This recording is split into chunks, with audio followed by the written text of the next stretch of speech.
I teach a lot of graduating cohorts of engineers, and because a lot of those guys have deals, and I like to do at Harvard, MIT, all these places. And we had a night class a few years ago. I'll never forget it.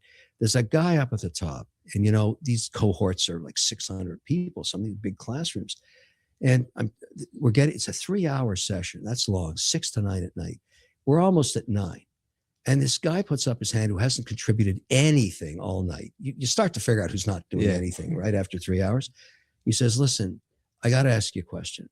I said, well, yeah, it's 5 minutes to 9. You're finally contributing something. He says, no, this is a tough one.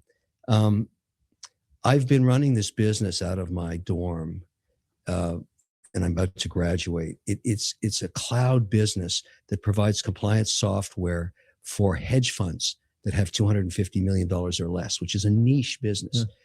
I'm making about $5 million a year in free cash flow. And I said, I don't hear a problem. You haven't even graduated and you've got an outstanding business and you're doing it part-time. He said, that's not the problem. My fiance came to me today and said that she's going to leave me. And I said, why? Because I'm not spending any time with her family. I don't have any time on weekends. I can't go out to the soccer games with her nephews and stuff. And I just can't because I'm so busy and I got to keep my business going. I got to graduate my degree. What do I do? Now the class is like, you could hear a pin drop in there, right? And I said to him, wow, okay, I'm not Dr. Phil, but let me give you some advice here.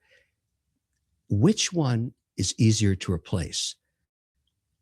The girlfriend or the business? Savage. I mean, you got to ask that question. You're making $5 million a year, and every woman in this class now knows this. I got a buddy who owns 11. I can solve your problems right now. I'm going to guess that if you can't work this out, you're going to just do fine.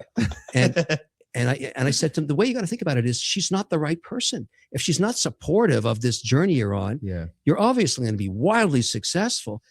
You're going to get somebody else. Yeah.